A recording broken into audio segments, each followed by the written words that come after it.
Ladies and gentlemen, this is the one we've all been waiting for. It's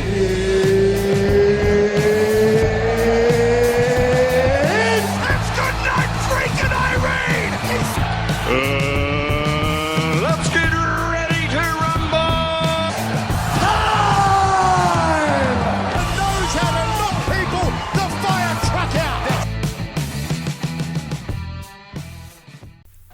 On this episode of the Fight Chase Muay Thai and MMA podcast, we are joined with Joe and Lauren Murphy. Lauren is currently ranked number 3 in the flyweight women's division in the UFC. She's in a dominant win streak and headed to get that shot at the championship belt. Joe Murphy is a Renzo Gracie black belt, the head instructor at Renzo Gracie Riverstone in Texas, and a high-level black belt competitor. Let's get to know him. Let's go.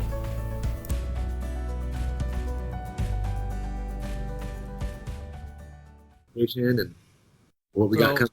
We'll get right into it. So Joe and Lauren, the Murphys, back.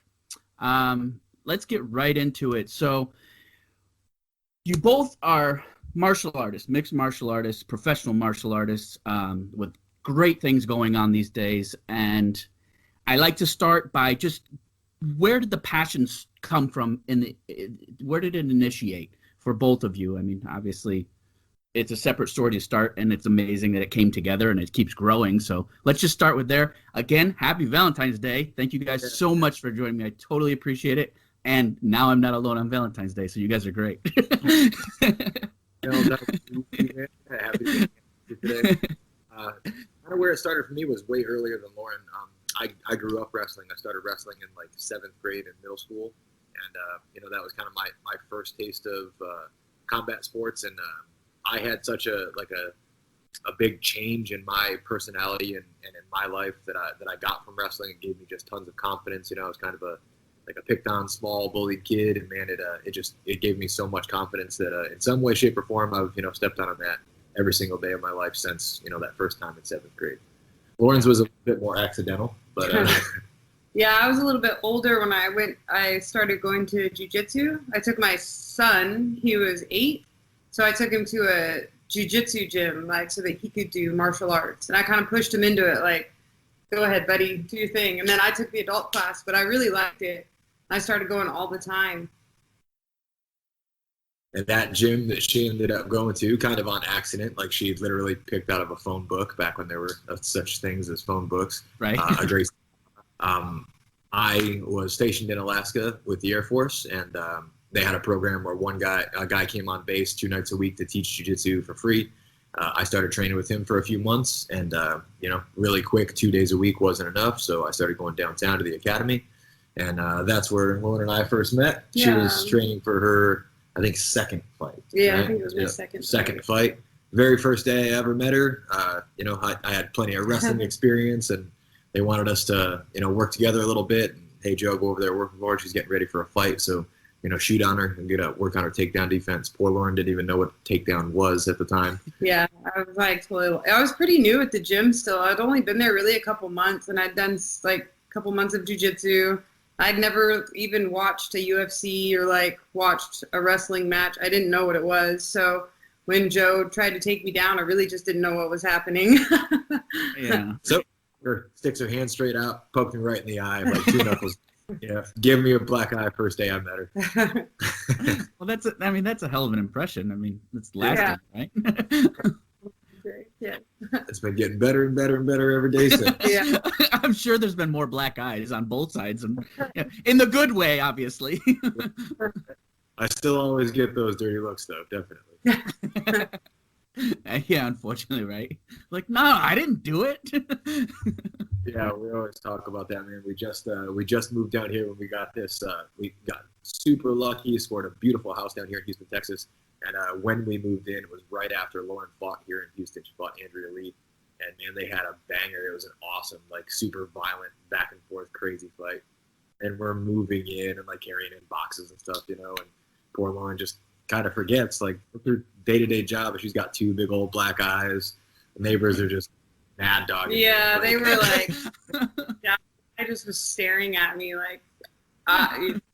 wide, mouth open. Yeah, I just couldn't believe it. The car's in one piece and the wife isn't. There's something up. So we get that every now and again, but it's really funny, people that know us. That's a hilarious thing. Yeah. Yeah, sure. Yeah, you go to the grocery store, you get dirty looks. Like, no, seriously. Let me tell you what she does. They're like, come on. Yeah, I just don't waste my time anymore. I'm like, think what you want to think, So then, obviously, that blossomed into what? I mean, obviously, you had your first training session. Lauren's getting ready for a fight. You're helping her wrestling-wise, and then where do you progress from there? Yeah, we both kind of came up in our that little kind of hometown promotion for Lauren, the Alaska Fighting Championship, the AFC. We both got our starts in pro MMA there, and that's what led me to meet you the first time when I came down to Juan's.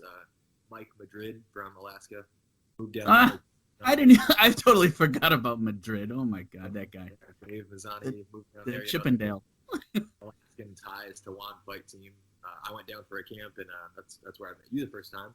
But yeah, that kind of was the start of Lauren's pro MMA career.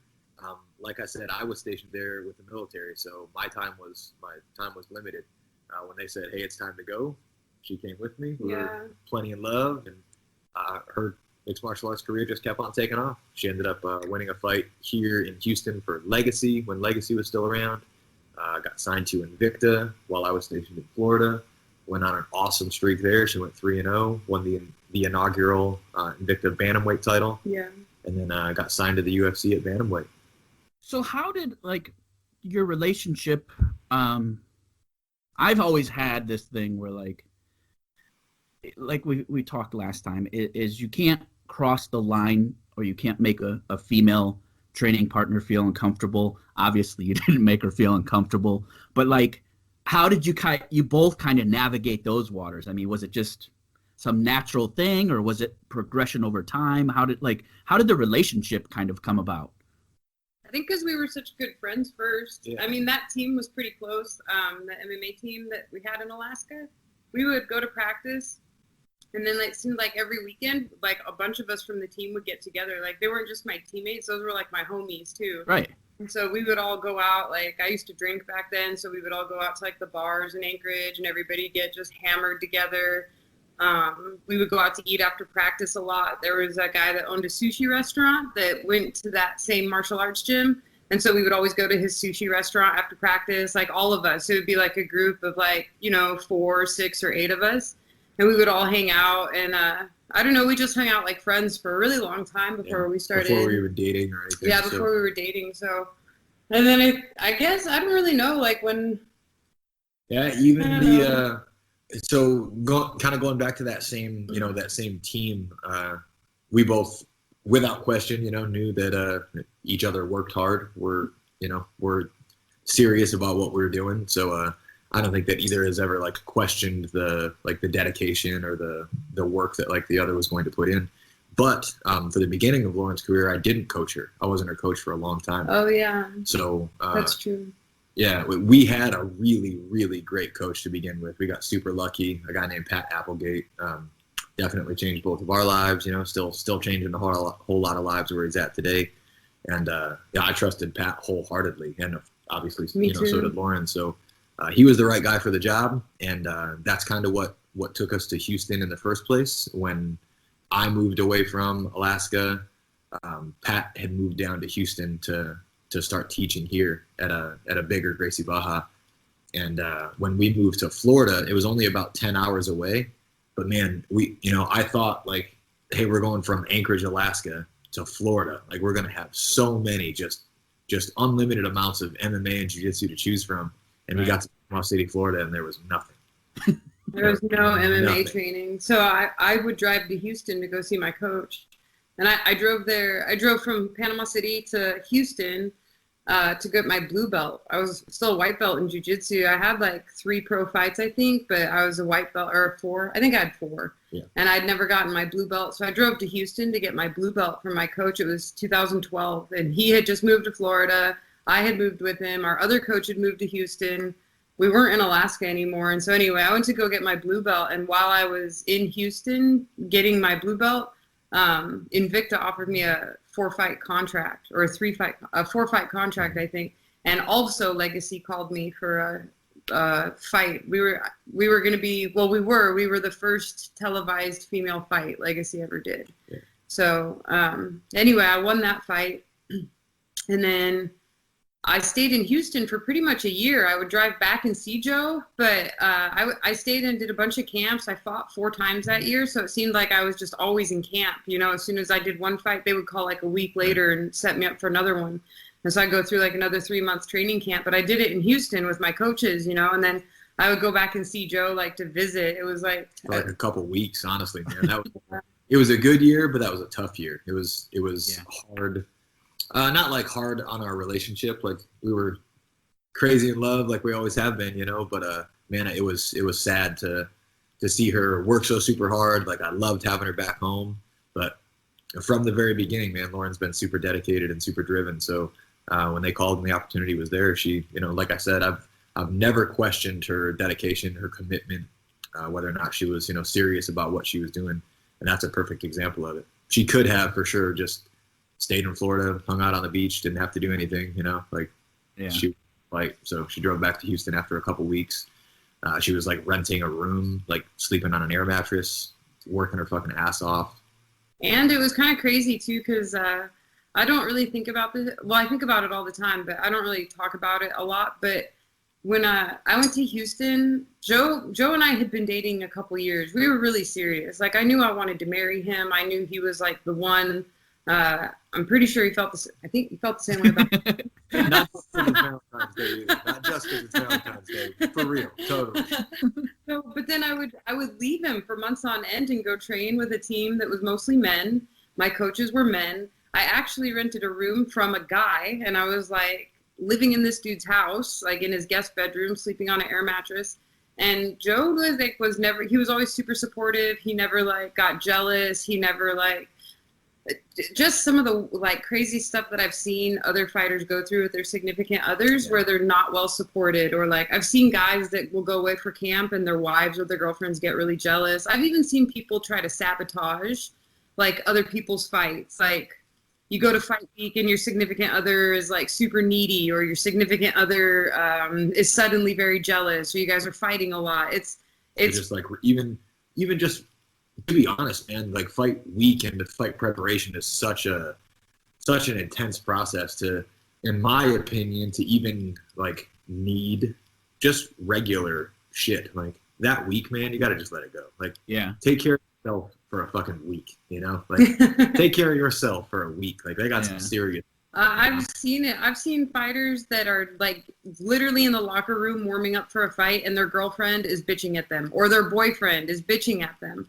We were at a jiu-jitsu competition like 2 weeks ago, and there was a girl competing, and she was losing.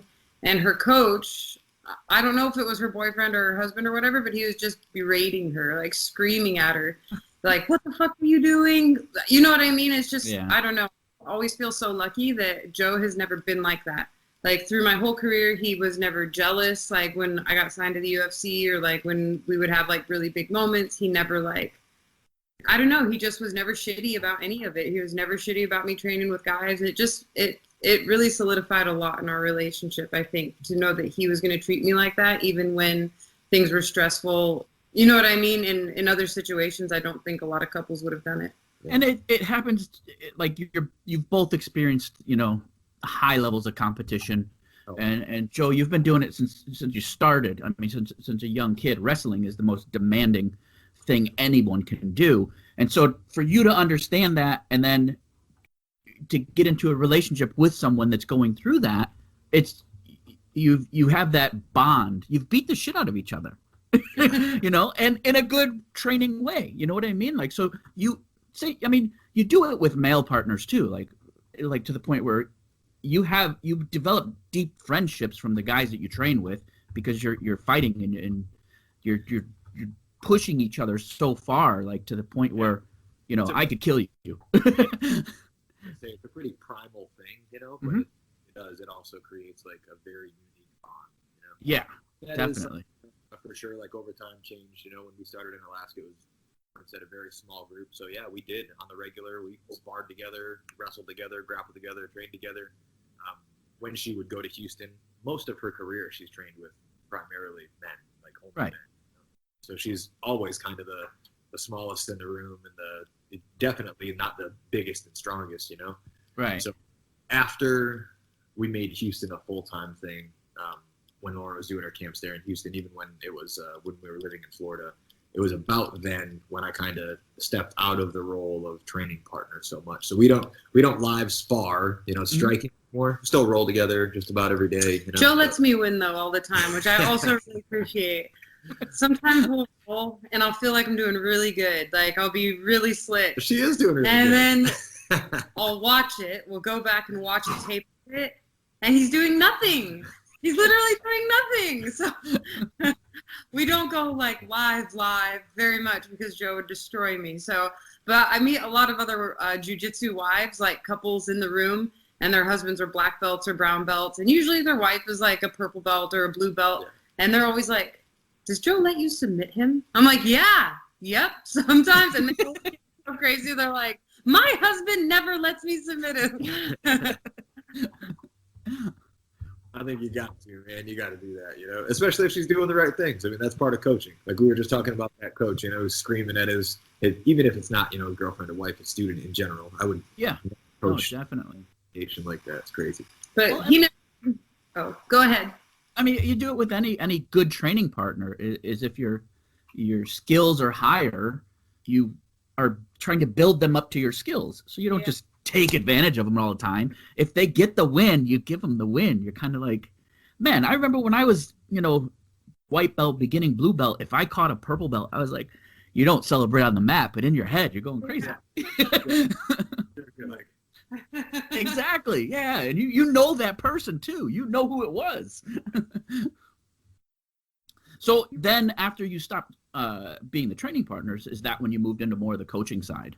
Well, I got signed to the UFC when we were in Florida, and then we were like, he was getting out of the military full time, and so we were like, okay, we need to find a place to move to. We can't keep doing this, you know. So we decided to move to Arizona, and we went to the lab, and there's a base out there, so he could still do his reserve duty in Phoenix, and there was a big, good MMA gym we could train at too. So Phoenix seemed like a good spot. So we went out there, and I had my first UFC fight the year that we moved to Phoenix.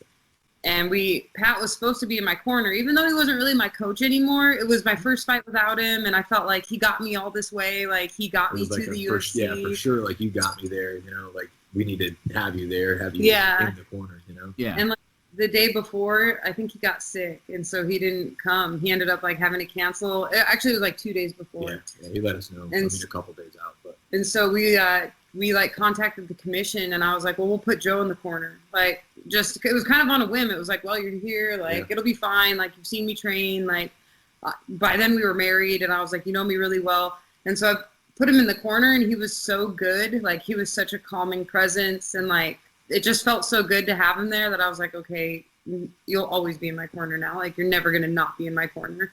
So that's how that started. And honestly, it's like, I wouldn't fight if Joe couldn't be there now. I just watched a video from your tough tryout. Mm-hmm. And was that you, Joe, like coaching her? No, that was Welch. yeah, I was going to say, not at the tough tryout. That, I think I had reserve duty that week. Yeah. So, but it's like those, I think for some reason, a jiu-jitsu coach is a calming voice. And I don't know, maybe it's because it's so many tournaments, because you have to be like heard through the rest of those people. But like, I've always found that like, you know, I coach stand up, and I have more energy, I guess. And it's kind of more like you're trying to give them the energy. Whereas my jiu-jitsu coaches were always very calm. Put your hand here. Do this here. You're doing good here. Move here. And you kind of like, you can process it easier. I like that too, man. I like, you know, when you get a good competitor who listens well, it's like playing a real live video game, you know? Yeah. Man, I like getting in a good coaching battle too. Though. Yeah, he likes yelling at coaches. Yeah. It's fun. Sure. I just had DJ Jackson on, and I had a story from Worlds in 2013 of him almost getting in a fight with another black belt. Oh, man. And I was standing behind him, and he didn't, like, he's never told the story. And so I was like, look, DJ, I don't know if it's you, but, and I told the story. He's like, holy shit. He goes, I'm like, I was standing behind, it was over Beats headphones. Really? But that's one of those things, like the arguing is like when I hear two coaches go at it, you're kind of like, what would happen? You know, like not on the mat, but what would happen if they have to do it now? So you get signed to the UFC. I mean, did you guys at least party? Like, we were pretty excited about it, but man, like I said, from day one, Lauren's has been very serious, very committed about it. So I think really as soon as the UFC announced that there were women allowed, like we both kind of knew that's like we're going there, you know. Yeah. It won't happen.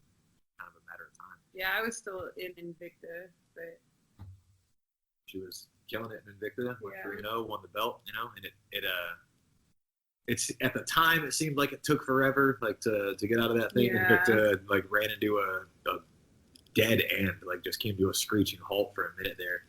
that's right. Yeah, they didn't have any shows for like almost a year. Yeah. Like I was the champ, and then all of a sudden they had all these problems. Like they like didn't have any shows for like a year. Their matchmaker like disappeared, mysterious Yeah. fucking All kinds of circumstances. It weird was stuff just was going a bunch on. of fucking weird bullshit was happening, and so, hey, move it. Penny wants to be in the podcast too. It's all good. But yeah, I was So it like, I kinda just helped wanted to things go out. to the UFC. Yeah, I really like that's what every fighter wants. Nobody like dreams of being like Staying in a regional of promotion. staying in a life, regional you know? promotion their entire life. Right. Yeah. If you become a champion of a regional promotion, everybody's like, I want to go to the UFC, you know? So that was definitely where we were headed. But So yeah, Anybody that we that walks into a gym wants to go to the UFC. oh yeah. So we didn't, I guess, I don't know. We definitely had the, like, hey, we're in, you know, the moment that, like, hey, you're signed, you know. We did some jumping up and down and some Yeah. yelling, but it was literally right to work. I mean, she got signed, and, like, the next weekend we were packing our shit to move to Arizona. So How do you get signed to the UFC? Like, what was the process? Obviously, you knew there was talks and there's negotiation or whatever goes on, but, like, I've never heard anybody tell kind of obviously the process. You make yourself known, you become, you know, great at what you're doing, and then they take notice. But what is is it like getting drafted or like? I mean, I was the Invicta champ. she was 8-0. I was 8-0. I knew like being undefeated helps a lot. Like I also knew this. Like I wasn't like I'm not like Paige Van Zandt. Like especially back then, I'd only been sober like 2 years. You know what I mean? Like I really hadn't been sober that long. I was kind of older, but I was undefeated, and so I was like, man, like I don't want to fuck around with this. Like if I'm going to go to the UFC, I need to get in the UFC and whoop somebody's ass, because like if I lose in this regional promotion or if something goes wrong, they're never going to take me. You know, like Right. I was like, they're never going to sign me. So It wasn't easy either, man. Literally every single fight that Lauren had, like they were trying to get her beat. She had nothing but tough fights. Yeah, I had a pretty Nothing tough but roster in fights. Invicta. But so I wanted to go to the UFC, and I kind of started making that known, but I was still in my Invicta contract. So the way the contract worked was there's a championship clause, which is pretty common.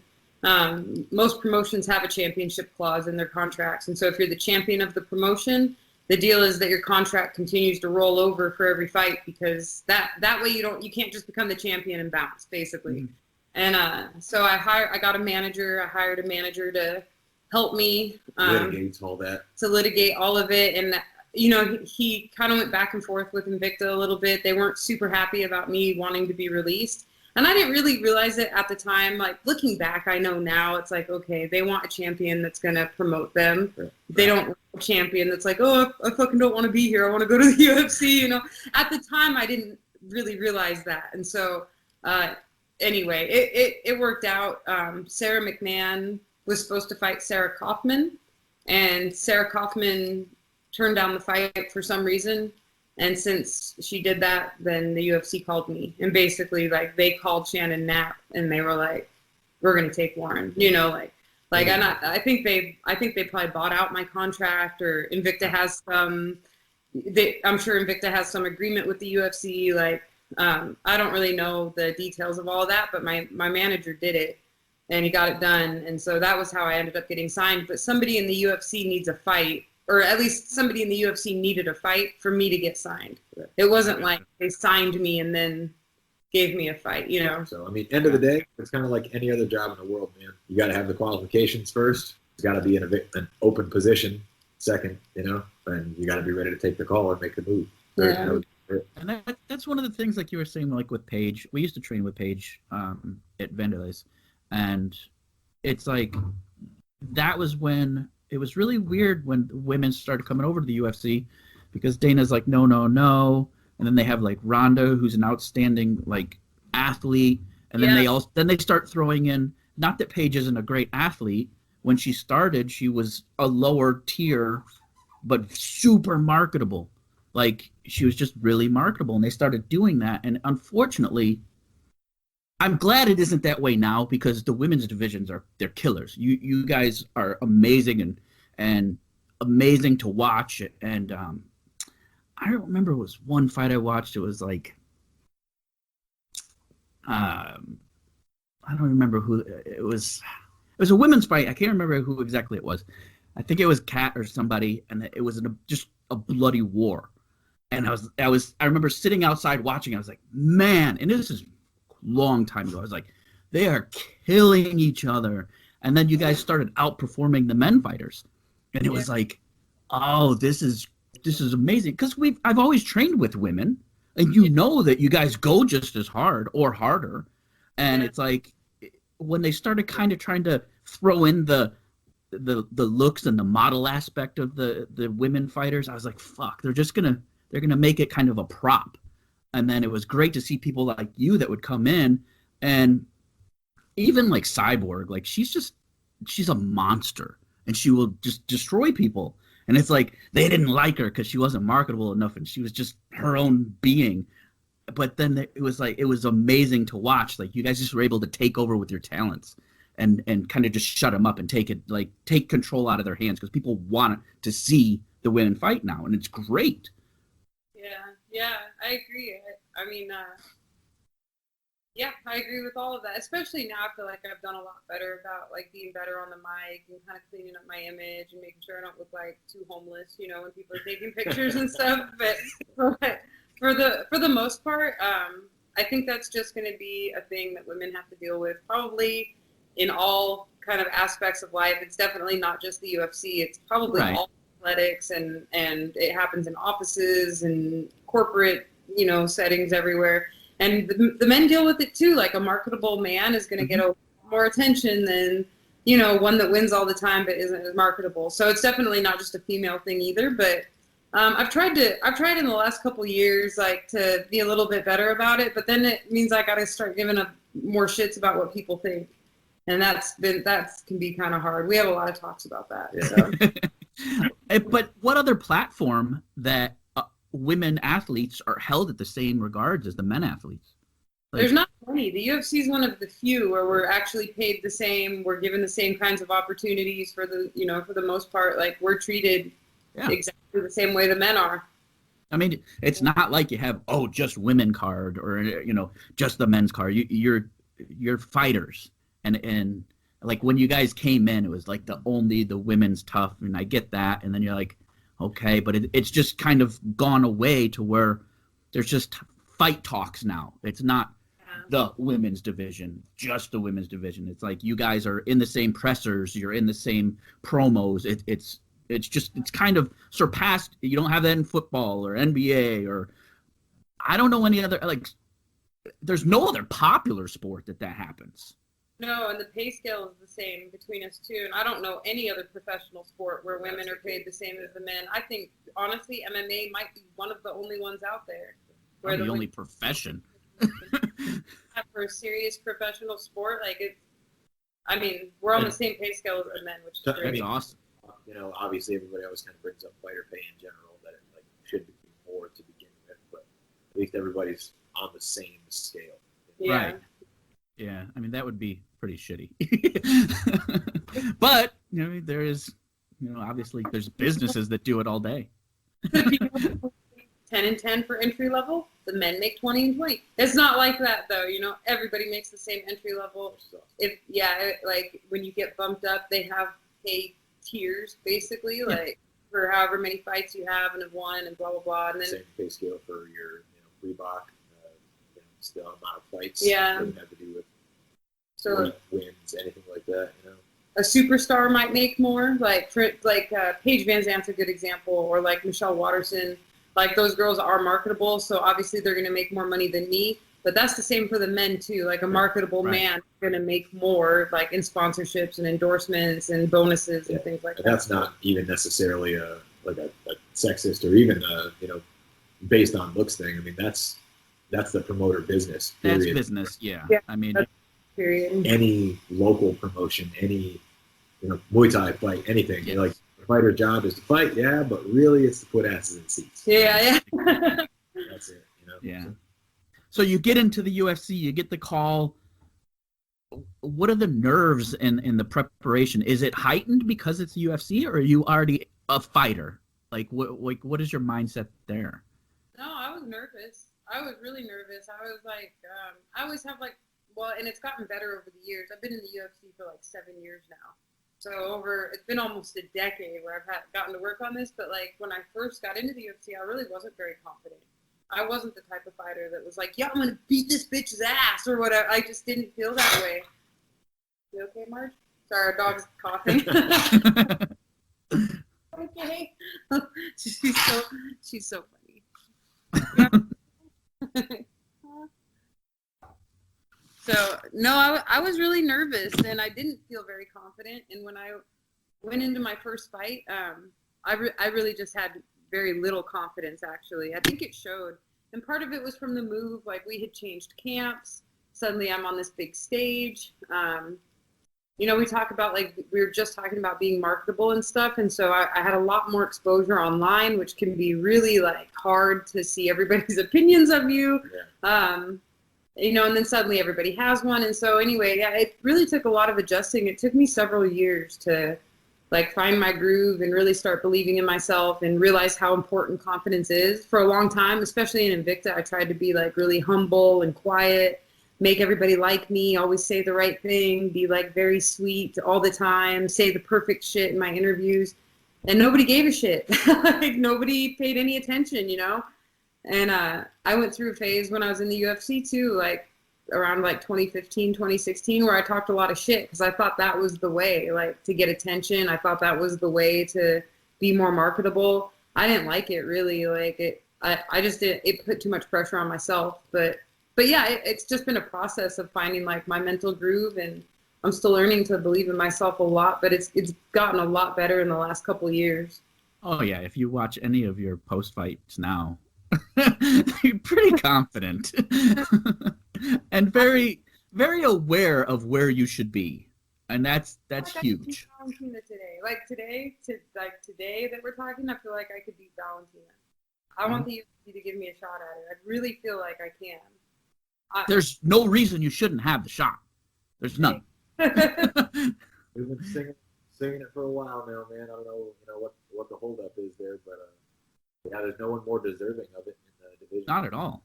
Andrade came in and took out number one in the first round. That's impressive, So, Andrade is a former champ. So if we kind of get pushed to the side because of that, she gets some star power, former champion. Okay, all right, we can swallow that one, But book that already, man.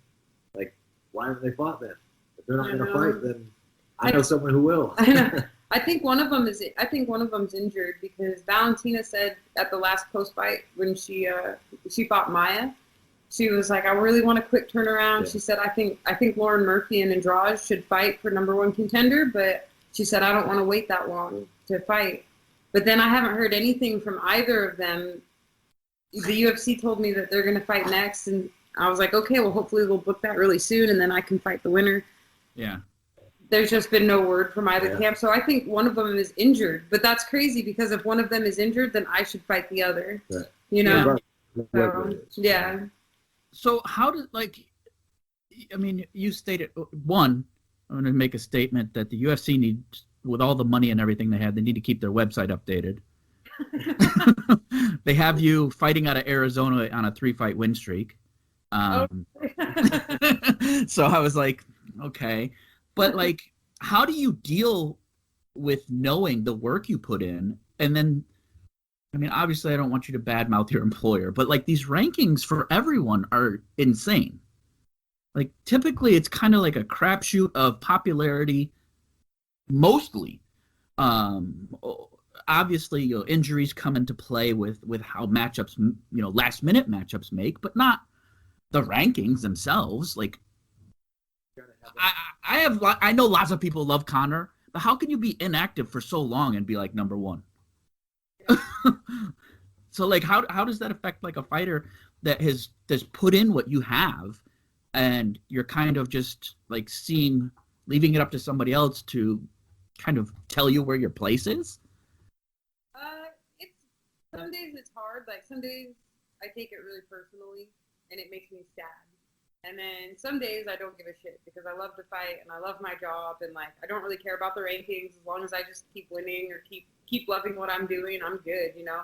It's not even really about winning. Like as long as I'm enjoying what I'm doing daily, then fuck the rankings. And then sometimes like my coaches or Joe, sometimes they get upset for me. They're like, this is bullshit. I'm like, sure. because they put in a lot of time and effort and work too, and like we all want to see it be rewarded. But yeah, like we were just talking about it this week. I'm like, can you imagine if Macy Barber went on a 4-fight win streak? You know, she would have had a title shot 2 fights ago. Yeah, she would have had a title shot 2 fights ago. She'd be ranked number 1. Like, and it's fine. I'm sure it has to do with marketability. I also believe that the UFC can market pretty much whoever they want. Like they can. Oh yeah. It takes one word from Dana at a press conference to change MMA media's mind about somebody. Right. It takes like one little piece in a promo for the public to really start getting on board. And so I just need to convince them that I'm worth that. And so I'm still working on that part. You know, next fight will be one that does it. I don't know. Yeah, I mean, like, what do they want to see? They want to know if you can juggle? Like, what is the next thing? Like you said, you tried shit talking, you've backed it all up, you go to pressers, like what I see now is you're very confident in being what the fighter that you are. And so you're not stating anything that's not a fact as far as your fight history, your win streaks, what you do in fights, what they can expect. I mean, it's not like shit that you're making up. You know, it's not like, when I used to fight in Florida, you know, in the swamps, I used to do that. No, you did this shit on the biggest stage. It's like, what more are they looking for? And I mean, you didn't start like, I just had a fighter on that he's 22 and he's already got 2 pro fights. And it's like, you didn't start at, 16 years old. So getting older sucks. Trust me, I just turned 46. So it's like doing what you do, it's far beyond, I believe, is like a football. Like football is long and tedious, whereas like you go into a cage with another human to kill each other. Yeah. Like one person has to give up, or some innocent bystander has to go, you're gonna kill this person, stop. Like that's it. So I mean, like, so what MMA and fighting does is so extreme, it takes a toll on your body. Like like we haven't even been around long enough to know how much it's going to cause, long-term damage. And you don't want, I mean, I can't say you wouldn't want to fight forever, but like you're going to know that you can't fight forever. Does it bother you on that aspect that they kind of are waiting and waiting and waiting? No, because I feel like I have time. Like I'm just now starting to hit my peak. Okay. I've only been training about 10 years. And they say you have about 10 years at the highest level. So I definitely wasn't at the highest level when I started training. Right. I think I've only been at the highest level for about the last 4 years, I would say.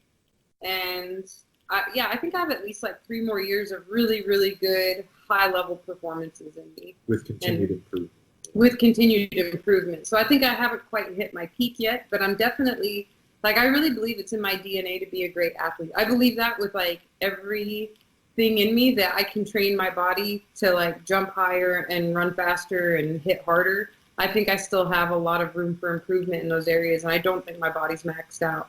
And really, as long as I keep, like, as long as I feel that way, I'm good to go, man. I have a really good athletic trainer. I don't know. All I can tell you is I'm still getting more athletic, which is awesome. If I was kind of like still learning skills, but getting less athletic, that would be a problem. Mm-hmm. That day's going to come, but I don't think it's going to come for another couple of years. And so, I mean, there's a couple other things I want to get to, but how do you beat the champ? Obviously, don't give me your game plan, but you guys watch these things. This is your competition. This is your rivals. You're watching everything that they do. What are other people missing that you have? Well, first of all, I'm the strongest woman in the division, and that's a fact. That's not me. That's not me. I think your arms show that. You're jacked. I went to the PI. I went to the Performance Institute, and they compare your data to everybody in your division, and literally, I'm off the charts for strength. Black and white. So I'm one of the strongest women in the division. So if I get my hands on you, you're going to have a pretty fucking hard time getting out. Secondly, I'm really goddamn good at jiu-jitsu. I'm a really good wrestler. I'm not the best kickboxer, I do admit, but I may have the hardest head.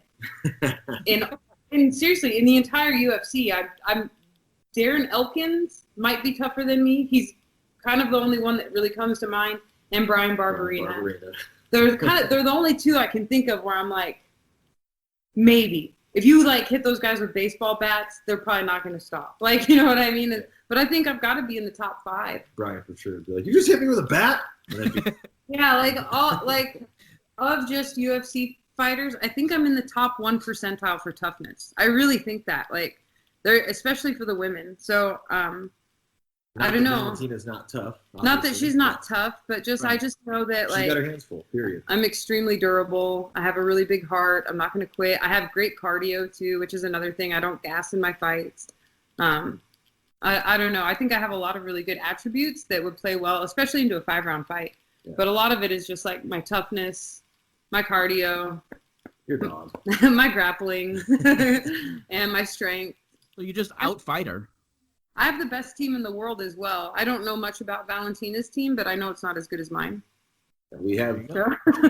I take quite a bit of pride in that too. Not like, yeah, I'm a great coach, but how we've compiled a pretty kick-ass team over the years, man. We've got a lot of, and we're not all centrally located either, but we got a lot of great people contributing to Team Murphy. Sure. Sorry about the dog. If I would let mine, he'd be up here, but I'm in just one chair, so. He's just sitting here staring at me. So she just doesn't care.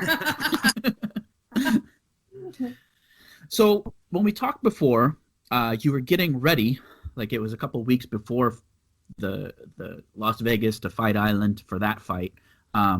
What's Fight Island? Like, what is the process? Like, how did that go down?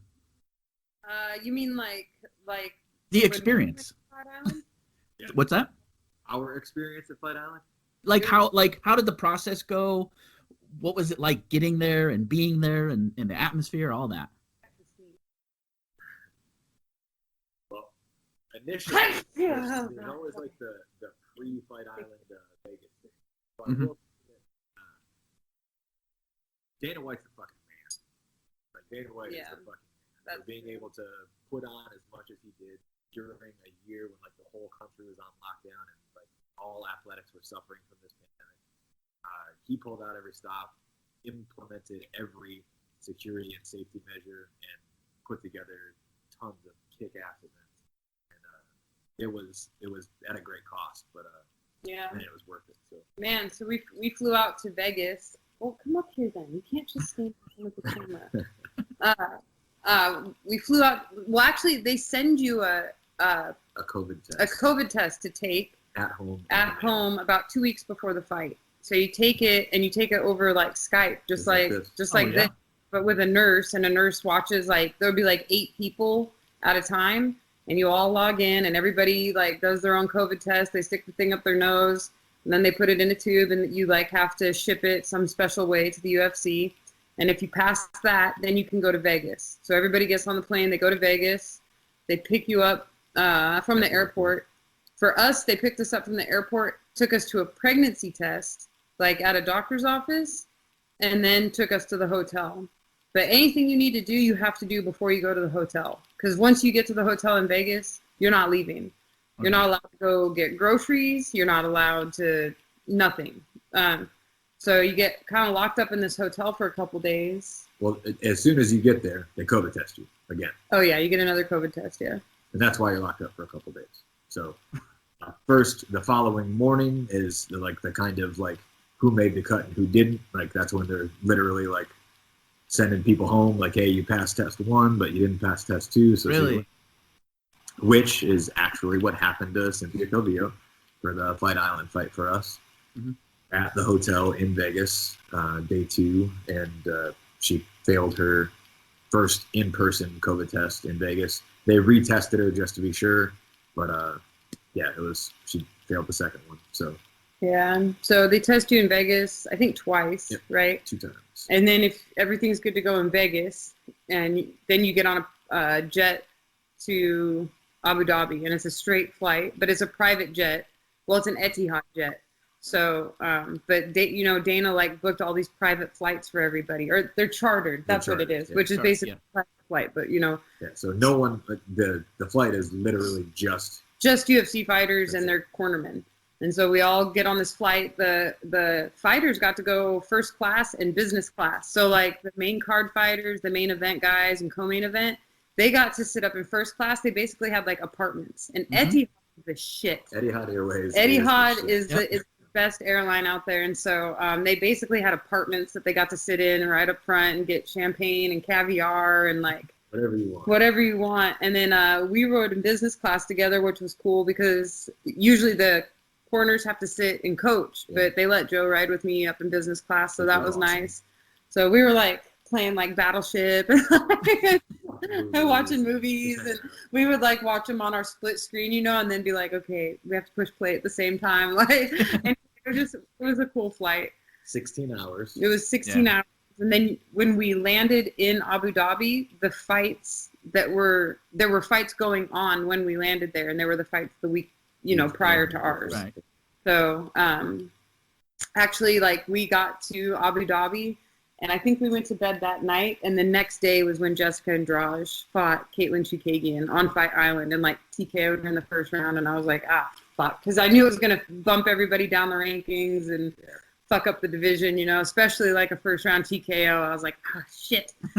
But and then so we had to quarantine in the W hotel for 3 days, and they test you as soon as you get there. Everybody's walking around the hotel like in like hazmat suits, but the hotel staff is badass. They like were cheering when we all like got off the bus to go into the hotel. They're all clapping, cheering. There was a guy like singing, like yelling, the champions are here, like jumping up and down. They were like throwing confetti. It was pretty amazing. Yeah.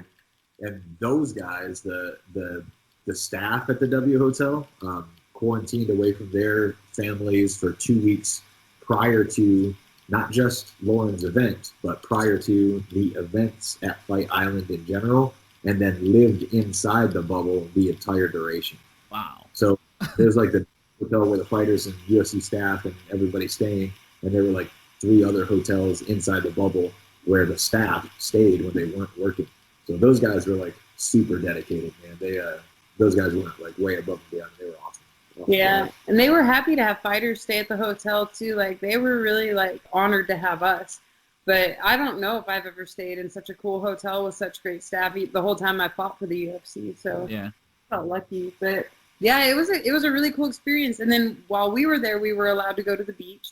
So like you could get security or something to take you on like a golf cart like down the road. It's like 100 yards or something to the beach. Yeah.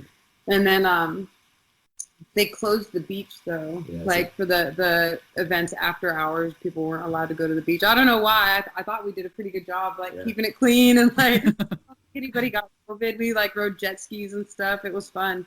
But then after our event, they said no more beach. The guys just had to stick around the hotel, which isn't the W's not bad, but it's like, you know, you get a little antsy. And plus, it's not like a regular fight week. Regular fight week, you're there for like 5 days. Yeah. So you get on regular fight week, you get in on Tuesday. Usually, if you're going to do anything, it's got to be on Wednesday. But then you also have media. A lot of guys are cutting weight Thursday. You weigh in Friday. You fight Saturday. You go home Sunday. But on Fight Island, you get in on Saturday, you quarantine Sunday and Monday, so you're not doing shit.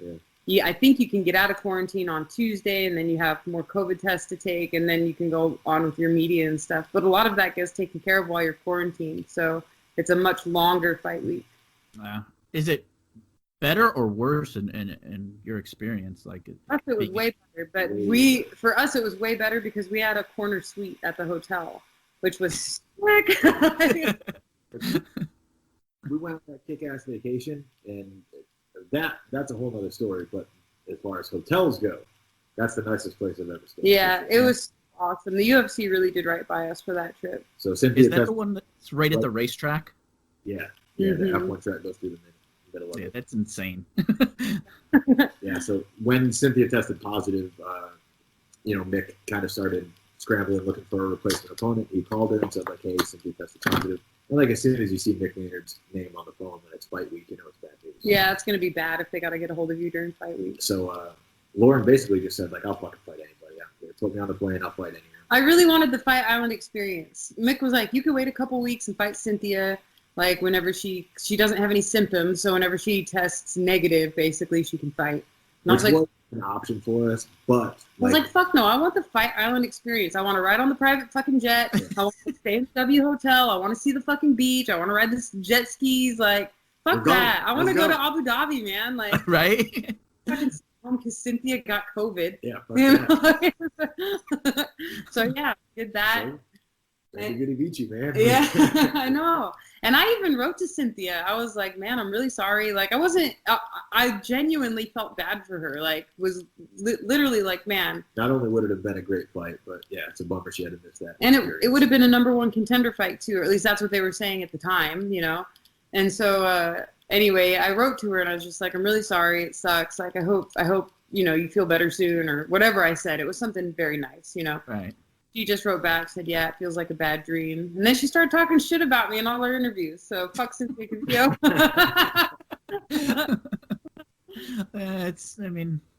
Maybe she knows that she has to create the drama again to get the fight, so. That whole marketability thing, it's whatever. But yeah, so they ended up finding Lilia Shakarova.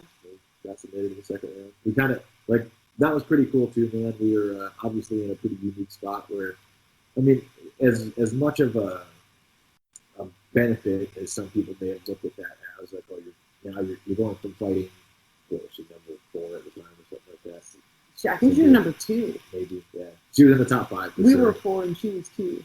Yeah, so top 5 opponent to a debut opponent, brand new something. But that's fucking super risky. Like, we didn't know shit about her, you know? And she was 8-1, and we watched the one that she lost, and it was like a controversial decision, so she could be like 9-0. Yeah. She was a champion of whatever promotion she fought Guerrilla Fights, and then like she had wrestled her whole life. Like I went and peeped on her Instagram, and there's all these pictures of her wrestling as a little kid and stuff. I was like, fuck. Everybody's good in the UFC. Like the only thing I kind of knew was that she would probably be undersized, because generally a replacement that late can't cut weight. Right. But they were 125er, so I was like, cool. Yeah, all of her fights are at 125, but I would guess that she's probably gonna drop to 115 going forward. Plus, I'm a giant flyweight. Like, I'm a really big flyweight, so I knew whoever. Like, I just knew if they took it on a week, there's no way they're gonna be like as big as me, which kind of gave me some confidence. So. So after that, you get the dream vacation, right? Yeah. Oh my God! Yeah, I think even before the fight. Before the fight, we'd been talking about going to the Maldives for a while. Well, you had told me about it the last time, and you said. Oh, yeah, I think it was after the Roxanne fight. I was like, you know what? We did so good this year. That was such a tough fight with Andrea Lee, and like we're gonna go fight Roxanne, who's like a legend. I was like, we really deserve like a reward after this, you know. And I think we were gonna go. So originally our plan was to do Maldives for the same resort, same amount of time that we did, and then do Amsterdam on the way back home. Yeah, we were gonna go to Amsterdam. Amsterdam ain't having us dirty Americans. Yeah, they wouldn't take an So- American passport, so we ended up. I looked at countries that would take Americans, and Egypt was on the list. And so I was like, "Hey, do you want to go see the pyramids in Egypt?" And Joe was like, "Well, fuck yeah!" So we changed all our plans, and we ended up booking tickets to go to Egypt for like 3 days, and then we went to the Maldives after that for like 9 days. So you were in that bungalow thing on the water for that long? Yeah, it was awesome. Yeah. It becomes like home, and you're like, I could just live here. Kelly, that's the only place. We've been to a bunch of cool places. We've been a bunch of traveling together. That's the only place that, like, first we were there for a couple days. Usually when you travel, a couple days in, you're like, all right, I'm ready to get back to my normal life, go home. Nope, absolutely. Yeah. I'll stay here for a month. Love this fucking God, place. we could have stayed there for a long time. And after we left, I still right now, I'm like, I want to go back to the same place. Yeah. Let's do it again for sure. That place was amazing. Coleman Resorts, Maldives. That place is amazing. Those little bungalows, I think that's the only thing like that and beautiful water that people know about the place. And the whole thing was great, man. Like, we just had to, so we flew, like Lauren said, we did Egypt first, and then we flew from Egypt to Malé, which is the capital city of the Maldives. We took a smaller plane from Malé to the closest island to the resort. So it was like an hour and a half flight from Malé to this much, much smaller island. And then we got on a boat from that island and drove the boat to the resort. So the resort is the only thing on this island. Yeah, and that's how a lot of resorts in the Maldives are. There's so many islands in the Maldives, and they're pretty tiny, that a resort will just have the whole island to itself. And so generally, a lot of them will have overwater bungalows, plus some beach bungalows, and then they have their own restaurants. They'll have like living quarters for the staff. So the place that we stayed, Pullman, has like 5 restaurants on the island, couple different bars. It has like 3 different swimming pools, like on different parts of the island. It has different places you can go snorkeling. It has just anything. It had like yoga you could do, and a big old cabin for kids with like PlayStation and this little rec center, basically. A rec center, yeah. They had bikes you could rent to get all over the island. So it was cool. And we had the ability to stay busy, but we didn't really want to. We spent a lot of time just laying around. Chilling. Yeah. I had a really big, thick book that I was really liking, and I just spent a lot of time like reading and laying in the sun, eating. Was it hard to travel? It definitely had some challenges, yeah. We had to work hard to make it work, but it was worth the amount of work that we put in. Yeah. We got a COVID test the day we left the States. So we got a COVID test on the way to the airport, and we were able to show the results. It was like a 1-hour rapid response or whatever. We showed the results to the people at the gate. They don't let you on the plane without a COVID test. Right. We got another COVID test while we were in Egypt, and that was kind of hard for us to schedule. It was a lot of Googling, a lot of like international calling, going to like websites. Everything's in Arabic, so like we didn't even. It's not like Spanish where you can kind of guess like close. Like Arabic, the fucking alphabet's not even the same. So we ended up having a tour guide that took us around for a few days, and we basically made him take us to a clinic so we could get another COVID test. That was a rapid response. So when we left Egypt, we could show them that one. The COVID test has to be within 72 hours of flying. Right. So we got one in the States, one in Egypt, and then when we got to the Maldives, the resort actually had somebody on site that would give you a COVID test. So, yeah, they send somebody to your bungalow over the water, and they COVID test you right there on the deck. So, if you get it, they just put like a gate up, and you just have to stay out there. Like, all right. We have not had COVID. Which is nuts. It's crazy because we live in Texas, which is a huge hotspot for it. And we're not traveled all over the world. We've traveled everywhere. He's going to Vegas. The entire time. I've done 4 fight camps. No, 3. Yeah. I've done 3 fight camps. Neither one of us have had COVID, but when we were in the Maldives, they're like, okay, if you test positive and you can't leave the resort, we will give you a special rate. Like you have to stay until you test negative. We'll give you a special rate. Like, so we were like, please, please. If I gotta get it. I was like, test me again. Are you sure? Like, how do you can't just put the thermometer on the light bulb. You know, like how do we trick this thing? That's crazy. Like, man, I wonder what the rate is. Like 50% off. It's like they really give you a good deal if you end up getting stuck. Still super expensive. Still a little pricey, but we would have been happy. We would have been happy to have COVID there. Yeah, I mean, be stuck in your house or some random hotel, or I'll be stuck in a beautiful bungalow overlooking the water. Oh, the Maldives, I know. So, can I show you something? Can I just look at? Yep. Yeah, mine does the same thing. It's like no matter where you are, he has to move and be right on top of you. He's sitting right on the bed just looking at me. So he's like, "Are you done?" So what's next? Where are we going? What's going on? No, Joe, you just had an announcement. I mean, you've been doing big things with the gym and the academies, opening new academies and things like that. Yeah, so that's kind of the next thing, I guess, for Team Murphy as a whole. I do have a jiu-jitsu title match for Submission Hunter Pro March 14th. That's a Sunday, so 1 month exactly from today. I'll compete for their 170 NoGi title. It's going to be a super tough match. Got a really tough opponent. Who are you facing? A guy named Jose Yanis from Team Took here in Houston. So, yeah, going to be a great match. Committed, dedicated, working my butt off. I'm super excited about. So what really happened, man, was Lauren went and won the Sub Hunter belt for 135 NoGi and got the title and brought it home. And it looks pretty sweet sitting on the shelf. So I got jealous. I got to go get it. I just saw Joe Schilling at the High Rollers tournament. Really? Was he competing? Yes. That's awesome. But did you see the what they got when they won? Yeah. So You want to tell me about the prize there, Kelly? yeah, it's about that much weed. Yeah. Oh, really? Big, ridiculous container, like a huge like a cartoon cookie jar, basically. Yeah. Oh my God. Where's But it this? was High Rollers in Vegas. It was I knew a bunch of people that had went, and I was watching it, and I'm like, Joe Schilling? Like I didn't really know he was into jiu-jitsu, but I guess it's motivation. The violent man, Joe Schilling is. Sure. Yeah, he's the killer. So what's going on? What's next for Lauren? Like what is on the horizon? I'm not really sure right now.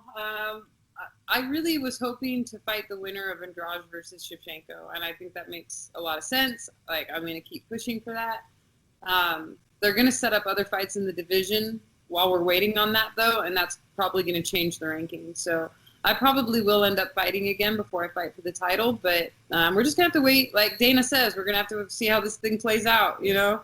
Like, that's what we're doing, and I don't really mind. It was really nice to stay so busy last year, get all that cage time, get a lot of experience. I think it's important, but it's not necessary, you know, for me to stay busy. Like we're good doing what we're doing, and I'm really getting better right now. I'm working super hard, so she doesn't have a fight scheduled, you know, but Lauren's schedule looks like she's in fight camp right now. She's training her butt off. Yeah, I do 2 days every day, and they're mostly technique based, so I'm really, really improving my skill sets. And like I said, I have a really good team out here, so like I get a lot of everything. I spar a lot throughout the week, like 3 to 4 times a week I'm sparring. I'm wrestling 3 to 4 times a week. I'm doing jiu-jitsu with Joe. I just get a lot of really good work in, and so I feel motivated because I know that my next performance is going to just blow everybody's mind. Like, and that's really what I really want to do is I want I want to go out and be aggressive and get a finish my next fight, and I want people's jaw to drop open. And so we always have like ideas of what we want to work on specifically, but we have like a list of stuff right now that we're kind of just making sure we're checking off every day. And it's pretty structured training. I don't just like do what I feel like doing. I have a schedule and I really stick to it. I know fighters that do the opposite. The out of camp, John Jones-esque, I train to kind of just train. And I feel like it works for somebody at that level, like John Jones is just that athlete. But in a whole, I feel like I see the difference between something like you're doing and the work you put in. And it's like this, it's like climbing a mountain. You're always progressing. It's where you see the guys that kind of are training when they have to. It's almost like you've lost the passion. Like you don't love it. So you're doing it kind of to stay in shape because everyone knows you as a fighter. And then when it's fight time, you have to ramp it up so high that the results kind of are all over. Whereas like yours, if you're doing it all the time, they're just building on each other and they're just getting better. Yeah, exactly. And I know like where my weak areas are. So it's like, I'll make a list of those. I'm like, okay, I'm just going to work on these for the next 2 months or whatever it is, or like the next 6 weeks or something like that. And I'll stick to it, you know, and we've seen a lot of improvement in some areas, but I try to do less. Like when fight camp comes around, I knock a bunch of shit off my schedule and I sleep a lot more. I recover a lot more. I rest a lot more. So I really try to do less when I'm in fight camp. So if I like last Friday, I did 3 workouts in one day. I did a heavy lift and then I went to striking. I went home and slept for a while and then I wrestled hard that night. And I probably would not do something like that in camp because it's just too much. And then I'm smoked for 2 days after. 2 days afterwards. So it's like if I was in camp, I would do a really focused session in the morning. If I did strength training, it would be something really light, just to make me faster. And then I would do something super focused, like executing a game plan with my striking coach. We would be solely focused on the fight. But right now, I can just go work on all the shit I'm bad at. So it's got to be a plus to have Joe around, because as a coach, I've been able to go, "Hey, you fucking suck at this. We need to work on this," right? To your student or whatever it may be. But Joe's got an in. He can kind of word it to where you'll be more receptive of it. Doesn't that kind of help the dynamic, or does she just not listen to you? She's always been great. She's super coachable. On top of Lauren always being dedicated, I say that all the time. I've worked with a bunch of athletes, and Lauren's one of the few who I know, if I say, hey, do this and do it 10 times, I can turn my back and walk away, and she's probably going to do it 12 times. She, without question, she's going to do what she's supposed to do. But she's usually another props to her in her athletic careers, that she's usually the one, instead of me going hey, you fucking suck at this, or hey, we should maybe focus on this a little bit more. She's really good at identifying areas that she wants to improve on, and that she feels hey, I don't feel like I'm very good in this particular spot. How can I get better at that? What can we work on? Let's develop a system, or let's just spend X amount of time per week in just this one spot. And honestly, it's made it really easy for me. So I'm I agree. All right, no problem. It's more often that I'll come to Joe and we've been filming a lot of my training sessions lately, a lot of my sparring, and even just drilling stuff we'll film. But a lot of live, anything live that I do, I try to get on film, and then I'll come back to Joe and we'll review it. And then that makes it easy too, because I can see what he's talking about, where he'll be look, your hand is here, or you need to step here instead of doing that. And so it makes it a lot easier when you can play it back, because sometimes in the moment he's hey, you need to grab at the knee. And I'm I fucking am. And he's watching you and you're not. But to me, it feels like I am. And then I'll go back and look at the video. I'm oh, I'm not. Okay, you're right. Yeah. So I mean, that stuff really helps. It goes back to even you telling anyone, keep your hands up when you're striking. Keep your hands up. Keep your fucking hands up. I am. And they're, you're down here, and it's no, they're not up. And you're yeah, no, they are. And then if you show a video, because I do the same thing, in a fight camp, I like to record all just the, even the pad work and clinch work and things like that. And I'd be look, this is what we did, or this is what, we needed to work more on it. But that's hands up is one of the fucking most basic things. When I run a class, I'm just screaming it all the time. It's and but that's the thing though, is once you can see yourself doing it wrong, you're kind of oh, you're right, okay. And when you get to see yourself doing something right, it has I know there's something behind it, some long scientific thing that somebody's smarter than me, but it helps you retain that information so much better when you see yourself do something correctly. and you can remember what it felt like to do that sequence. You know, Yeah. it really helps a lot. Well, you won. Like you're winning. You know you did it right. You're like, that's it. I won. So you can keep doing that. It's a good feeling, right? All right, guys. I don't want to keep you too longer. Anything, shout outs, people you want to talk about, anything else you want to throw in there?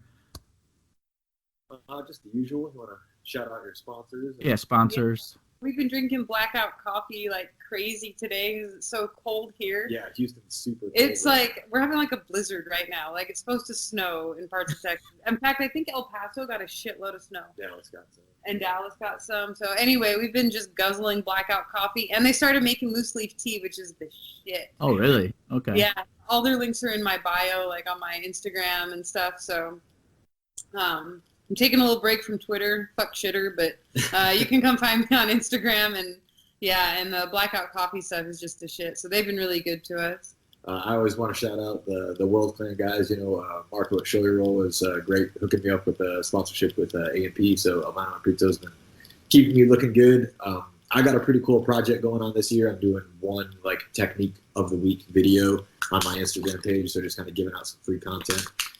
Every week I do the technique of the week video. I also do a giveaway. So I'm giving away, sometimes it's like tickets to local events. I'm giving away some like fan memorabilia, like just always some pretty cool shit. So check that out. You know, if your viewers want to get some free jiu-jitsu techniques and maybe some free stuff too, give that a look. Mm-hmm. Yeah, definitely.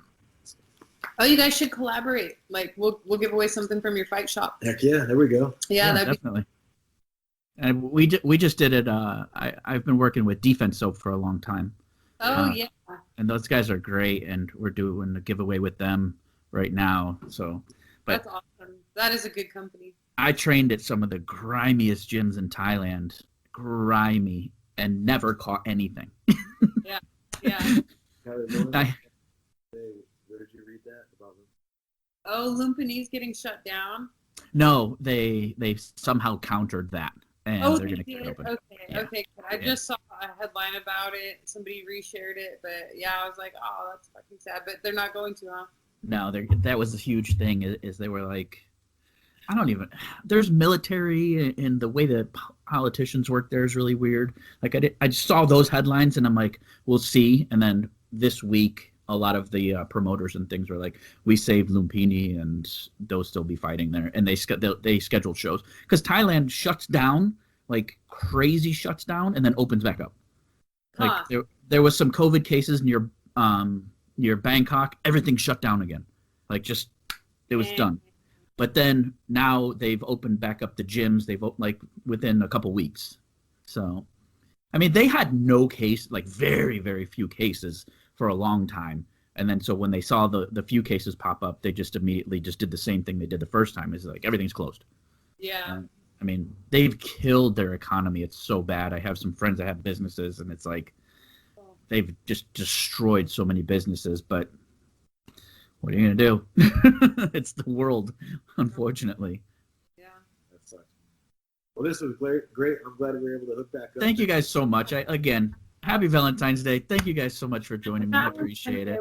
These two, I cannot get over these dogs crawled into Joe's lap. We had him on the podcast. Yeah.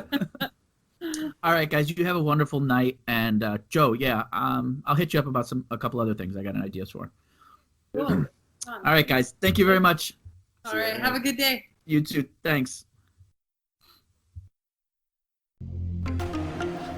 Thank you once again for listening to the #1 combat sports podcast, the Fight Chase Muay Thai and MMA podcast.